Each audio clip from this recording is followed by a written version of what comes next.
I want you to really think about a promise. Okay. Like, it's a vow that almost everyone has made at some point in their lives, you know? Or at the very least, you definitely know someone who has made it with just absolute fierce conviction. Oh, absolutely. I think I know where you're going with this. Right. So picture it. You look back at your own childhood, and maybe you remember, like, the sudden yelling over spilled milk or that freezing cold shoulder when you made a mistake. Yeah, that heavy silence. Exactly, the Yeah. silence, or just those impossibly high standards that you could never, ever quite reach. And you look at that history and you just draw this massive line in the sand. You do. You make the ultimate vow, right? I am never going to treat my kids the way my parents treated me. Yeah, and it's such a powerful line in the sand because it comes from a place of pure protective love. I mean, the intention is flawless. It really is. But then, life happens. Fast forward 10 or 20 years. You are just completely exhausted from work, you haven't slept well, and your kid is pushing your absolute last button on some random Tuesday night. We've all been there.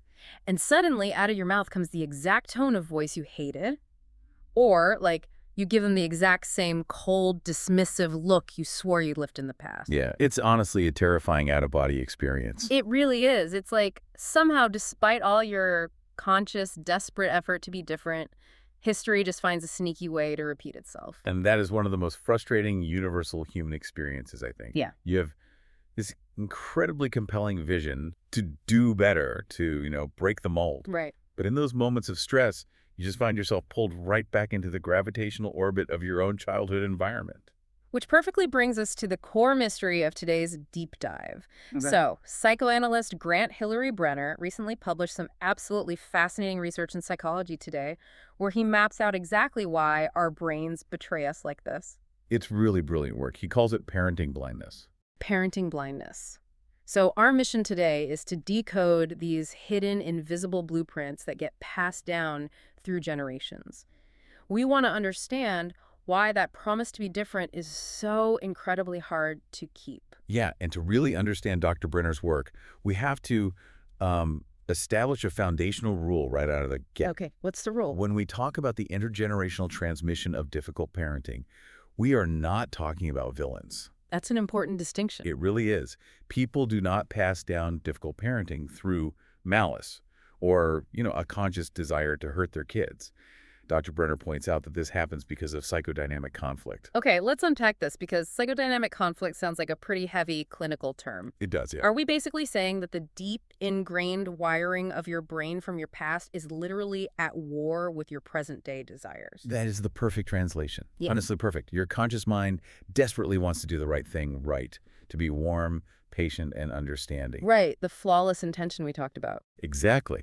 But your unconscious mind only knows the survival tactics it learned decades ago. So this conflict pushes well-meaning people to try and do the right thing, but in completely the wrong way. That makes so much sense. And the goal of unpacking this research today isn't to cast judgment. It's really to give you, the listener, a shortcut to understanding these hidden patterns so you can actually recognize them operating in your own life. But I do have to push back slightly here. Sure. Just on behalf of anyone listening who might have had a genuinely toxic upbringing. Totally valid. So Brenner calls this parenting blindness. Is calling it blind just like a convenient way of letting people off the hook for bad behavior? I see what you mean. Because it sounds a bit like an excuse, right? Like if I'm driving a car and I cause a wreck, I can't just tell the police I was driving blind. No, you definitely can't. It feels like we're talking about someone trying to navigate a brand new, sprawling city, which is their child's life, while stubbornly using a crumpled up map of their old, dysfunctional hometown. That's a great way to put it.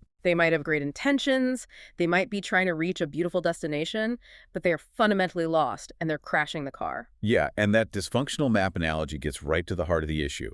Acknowledging that the driver's using the wrong map isn't an excuse for the car crash. Right. It's the diagnosis of why the crash happened in the first place. It is the necessary first step to actual change. So you have to know you have the wrong map to get a new one. Exactly. If you genuinely believe your map is accurate, you will never pull over and ask for directions. You will just press harder on the gas pedal. Oh, wow. Yeah, that is so true. And Dr. Brenner is very clear that this blindness isn't just a vague, general lack of awareness. Yeah. It actually takes on very specific, recognizable structures that hide in plain sight. And seeing those specific structures is where this research gets incredibly practical. So Brenner identifies three distinct ways this blindness manifests in everyday parenting. Let's get into them. The first one he calls comparison, and this one is incredibly sneaky. It really is. It happens when parents constantly measure their own behavior against the toxic or abusive parents that raised them. So because they are providing regular meals, buying new clothes, and, keeping their hands to themselves, they look at the scoreboard and think they are absolutely winning at parenting. Right. They're looking at the fundamental, basic needs of survival, what we might call the absolute floor of a healthy childhood, and they're treating it as the ceiling. The floor is the ceiling. Wow. Yeah, and the tragedy of the comparison pattern lies entirely in what the parent cannot see. What are they missing? Well, they're so fixated on the fact that they aren't inflicting the severe, overt trauma they experienced, they completely miss the emotional microclimate of their own home. They just don't feel the room. Exactly. They miss the fact that they aren't being gentle, that they aren't showing curiosity about their child's inner world, or that their emotional presence is actually quite rigid. And the source points out a deeply unsettling detail about this. These parents often have absolutely no sense of how their own face looks or how their tone of voice sounds to their child. Yes. The face blindness, Yeah. basically. They might be sitting at the dinner table with a totally intimidating, hostile, resting face, projecting their own uncompromising childhood survival standards onto a 10-year-old who just got a C on a math test. Right. And the parent is completely unaware of how terrifying that microexpression is to a small person. It's a brutal irony, honestly, Why is that? because they survived a harsh, unforgiving environment by adopting punishing standards for themselves. To them, perfectionism was armor. Oh, that makes sense. Now, they hold their children to those same brutal standards without realizing it, assuming it's just, preparing them for the real world. Right, the classic tough love excuse. Exactly. And while they are ironically hypersensitive to other people's nonverbal cues because they had to be to survive, they're entirely blind to the threatening aura they themselves project. But let's say a parent actually recognizes those standards are toxic. Often, they swing wildly in the opposite direction. Which brings us to the second structure. Exactly, which brings us to the second structure Brenner identifies, negation. Right. Here's where it gets really interesting, because negation is when the parent organizes their entire identity around what they are not doing. Yeah, the focus is all negative space. Right. Their internal monologue is basically, I am not hitting, I am not drinking, I am not yelling. But the effort just stops there. It does. It's like emptying a house of all the broken, toxic furniture from your past, but forgetting to buy anything new to replace it. You are literally left raising a child in a big, echoing, empty emotional space. And, nature abhors a vacuum. Definitely. That empty positive space doesn't miraculously fill itself with warmth, spontaneous play, and deep emotional connection. Right. You have to actively build that stuff. Exactly. If the parent never learned the affirmative skills of secure attachment, like how to playfully tease, how to soothe a crying child without getting anxious, or how to just be present, Yeah. well, that empty room tends to fill up with darker, quieter things. Dr. Brenner notes it often fills with chronic irritation, a heavy sense of obligation, impatience, and a really fascinating concept he calls guilty generosity. Man, guilty generosity is such a piercing phrase. Isn't it? Listening to this, I immediately picture the parent who works 80 hours a week to avoid the quiet, emotionally demanding moments at home. Oh, totally. We've all seen that. Right. And instead of presents, they just buy their kid a massive, sprawling toy collection. They provide the absolute best electronics and fund every expensive hobby, basically just compensating materially. Because it's easier. Exactly. They completely miss that a mountain of toys does not make up for a profound lack of emotional warmth or acceptance. They are still operating from inside that empty room. And the child feels that emptiness. I mean, they know they have the PS5 and the new sneakers, Right. but they also know they can't go to that parent when they feel sad or scared. Because the parent just isn't there emotionally. Right. The parent physically or emotionally retreats. But, emptying the room, even if you leave it bare, still implies you're in a house. That's a good point. So what happens to the parent whose own childhood was so deeply painful or so devoid of affection that they can't even walk through the front door of that emotional space? Ah, yes. That brings us to Brenner's third pattern. Which he calls the most structurally profound, right? Yes. Avoidance. Avoidance. In avoidance, the actual emotional concept of being a mom or a dad is just overwhelmingly painful. That's too much. It is. The very idea of stepping into that role forces the adult to confront the massive, gaping absence of care in their own early life. That grief has got to be just too daunting. It really is. So instead of adopting the emotional identity of a parent, they default to being a provider or a disciplinarian or a housekeeper. Just playing a role. Right. They might cook the meals and drive the carpool, but they avoid the psychological role of caregiving entirely. So what does this all mean? Like, if they are completely avoiding the emotional reality of being a parent, what does that look like for the kids sitting across from them? It can look very disconnected.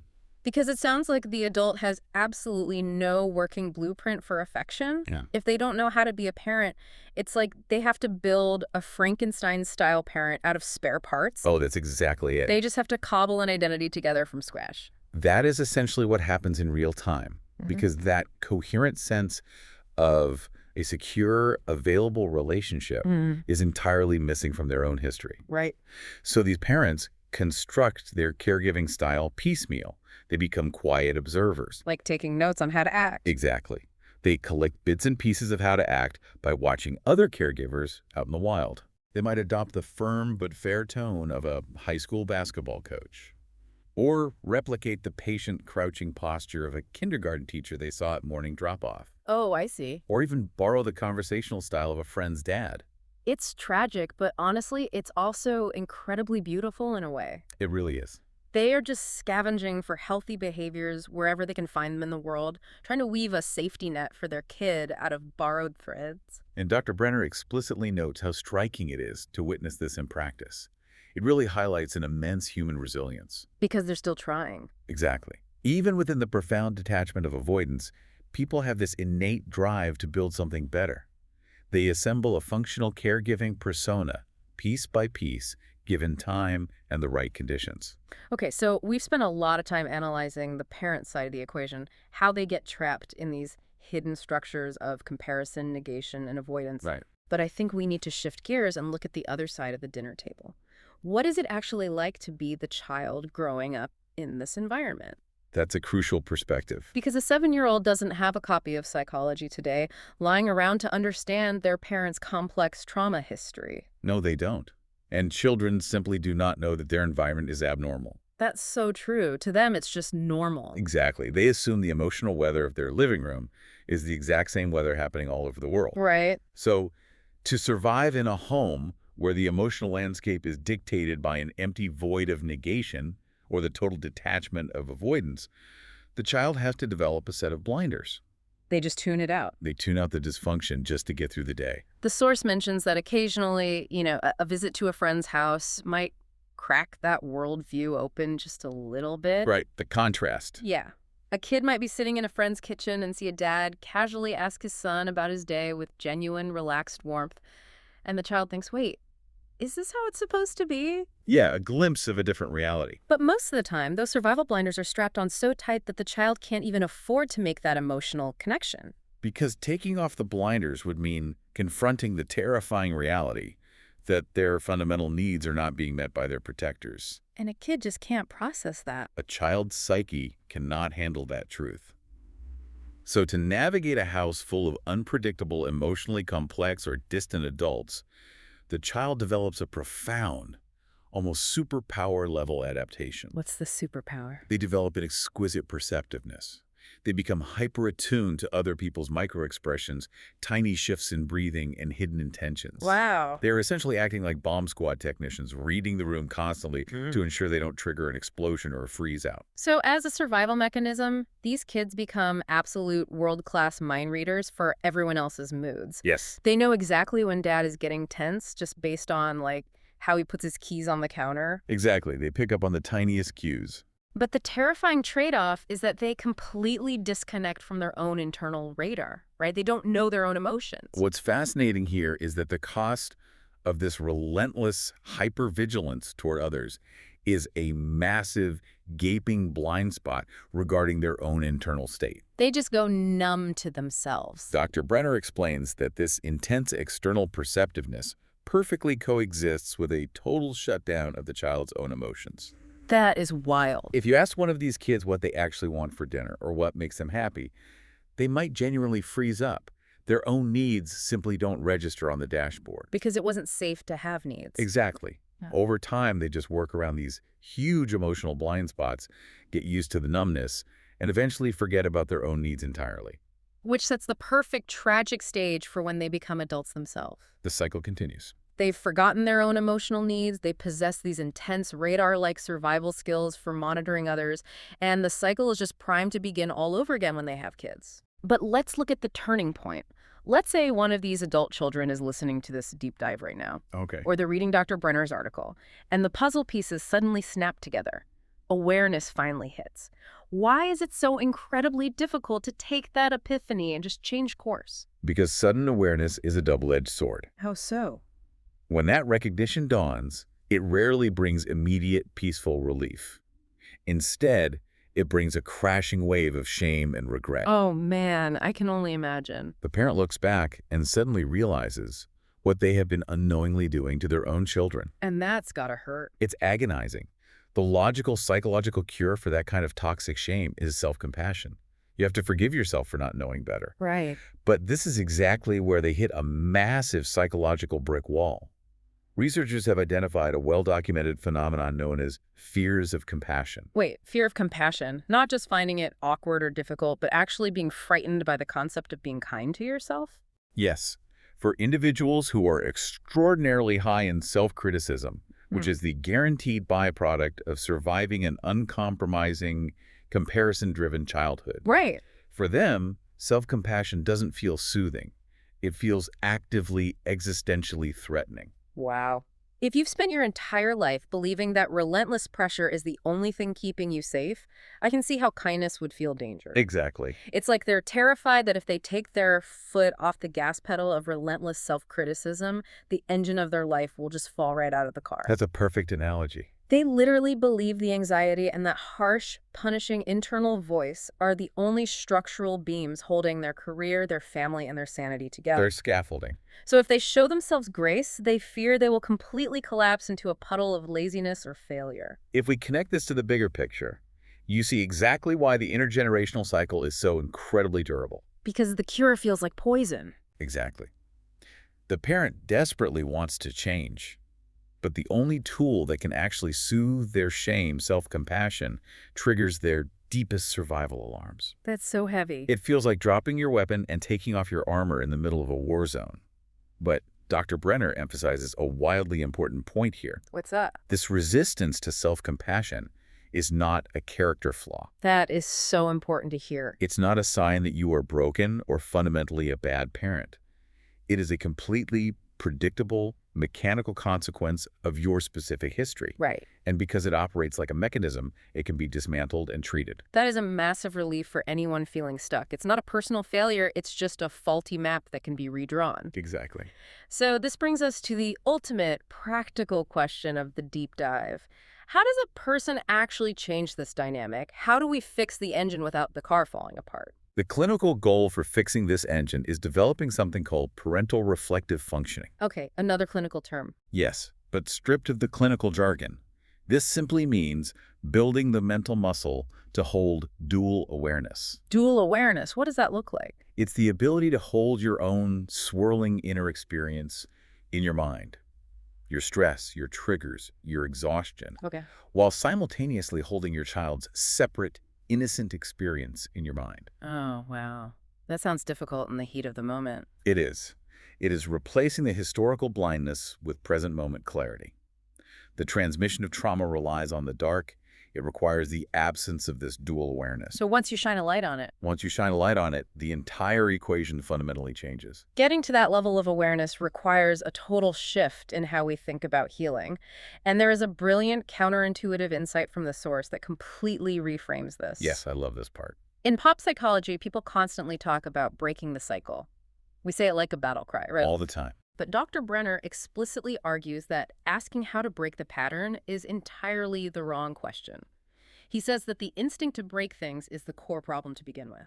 This raises an important question about how we approach our own minds. Right. If you approach your own complex psychological history with the violent intent to break it or conquer it. You are simply weaponizing that same harsh, uncompromising energy from your childhood against yourself. You're just repeating the pattern internally. Exactly. True healing is never about breaking, it is about bending. Bending the curve. Yes. It's about gently shifting trajectories, building new neural pathways, unlearning brutal habits, and slowly relearning gentle ones. Dr. Brenner describes this process as a long marathon, not an ongoing, exhausting series of sprints. That is going to be a really tough pill to swallow for the perfectionists out there. Oh, without a doubt. When you realize you're making a mistake with your kids, you want the quick win. You want to read one article, have a massive midnight epiphany, and just wake up tomorrow morning as the perfectly attuned, flawlessly gentle parent. The urgency is completely understandable, but the learning itself has to be slow and low pressure to be sustainable. It is a long-term investment. Makes sense. However, what is truly encouraging in Dr. Brenner's findings is that you do not need to have your entire internal landscape perfectly healed and figured out before you start seeing real-world results. Really? Yeah. Sometimes forcing a mechanical change in your physical behavior first can yield transformative emotional results later. Wait, meaning you literally force yourself to physically lower your voice when you feel like yelling. Exactly. Or like you force your body to crouch down to your child's eye level when they're throwing a tantrum, even if every alarm bell in your body feels clunky, awkward, and unnatural in that moment. Precisely. You alter the physical behavior first, and because you change the input, you get a radically different response from the child. That's amazing. Instead of seeing fear or defensiveness in your child's eyes, you see relief. You see trust. You see joy. And that must feel incredible. It does. That external feedback, witnessing the positive impact of your clumsy effort, can be the exact catalyst needed to rewire your internal feelings over time. So the action leads to the feeling, not the other way around. Yes. And Dr. Brenner acknowledges that children growing up fast can feel like a ticking clock, adding immense pressure to parents who feel they are running out of time to fix things. Oh, the guilt there must be huge. It is. But he offers a wonderfully grounded rule of thumb.